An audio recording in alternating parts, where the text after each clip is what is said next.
forever.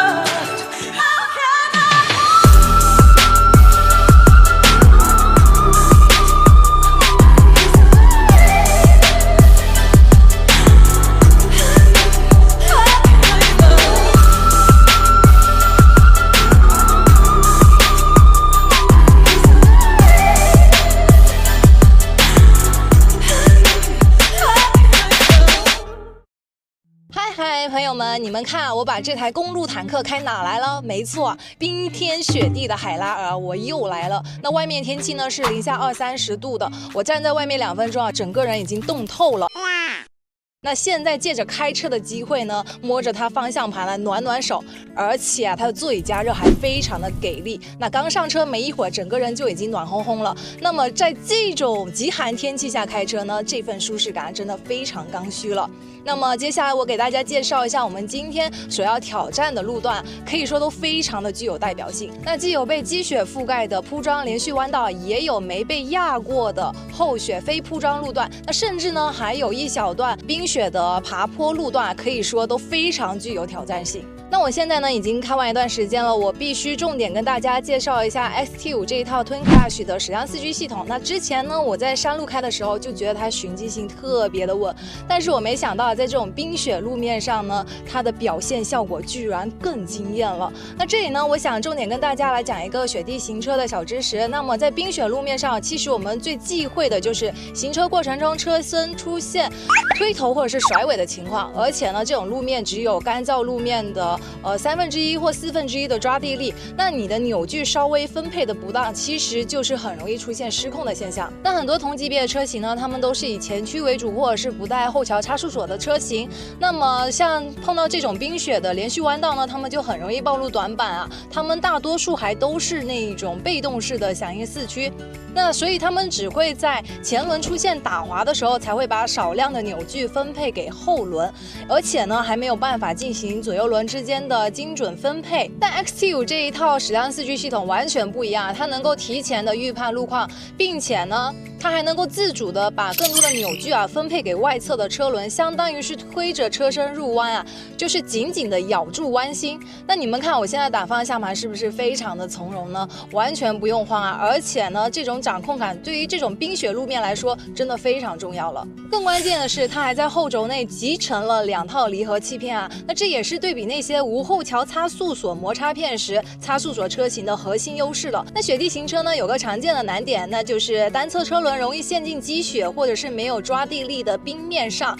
那这个时候呢我们的动力就很容易浪费在空转的车轮上。那些没有后桥差速锁以前驱为主的四驱车型呢，他们通常都是靠 ESC 来制动限滑的，响应慢不说啊，它的制动呢还容易过热衰退，甚至啊还可能陷在雪地里面出不来的情况。那 XT5 这一套电子限滑响应真的是非常迅速啊，它一旦检测到我们单侧车轮有打滑或者是没有抓地力的情况下呢，它就会立马把动力分配到有抓地力的那一侧。那像刚刚呢我们走了一段后雪的那种野路啊，我故意压了个雪坑，那它的右后轮呢也只是空转了一下，那车身姿态呢几乎是没有任何偏移的，完全在我的掌控范围内。那脱困能力这一方面真的是超出我的预期了。所以呢想要拥有如此轻松的驾驶质感，还得是这套蜂鸟底盘的 RTT 主动悬架了。通过高频次的扫描路面来实时的调节我们整个悬架的软硬。那这里呢我想再跟大家来讲一个雪地行车的小知识。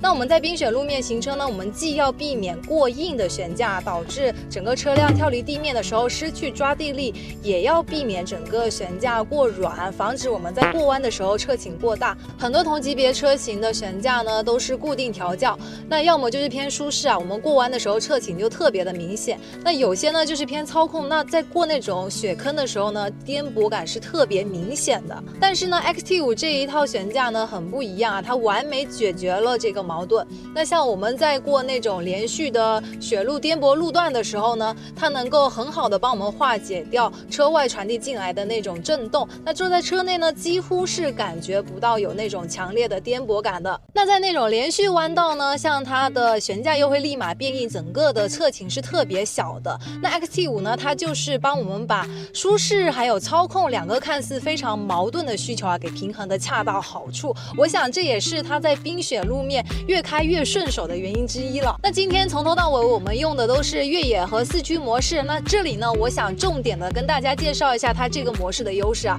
那很多的车型呢，它的普通模式都有 ESC 的过度干预啊，这就导致它的动力输出是断断续续的，开着就特别的憋屈。而 XT5 的越野还有4驱模式呢，它是能帮我们适当的降低它电子系统的灵敏度的，也会减少 ESC 的过度干预，既能够帮我们释放车辆的机械天性，也能让我们的动力更加的线性，并且呢，它还能够帮我们把车身保持的更加的稳定的状态。那像现在我们走在这种冰雪野路上呢，也是非常从容啦。视频的最后我再来叠个甲，以上所有的测试呢，都是在换装了雪地胎的基础上进行的。那么这一次在海拉尔的测试呢，那 XT5 的表现仍然是超出了我的预期。不管它是在冰雪连续弯道的循迹性，还是说我们在那种后雪野路的脱困能力它都表现出了远超同级很多。核心原因呢，就是这一套 Twin Crash 矢量4驱系统的主动预判，还有精准的扭矩分配，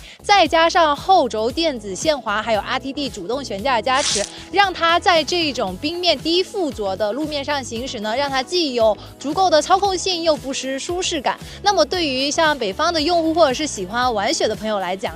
这样的表现呢，真的是非常的安心。好啦，那么这一期的视频呢，到这里就已经结束了。那我相信大家通过今天的测试呢，能够更加的了解凯迪拉克 XT5 在冰雪里面的真实表现力了。那么咱们下期视频再见。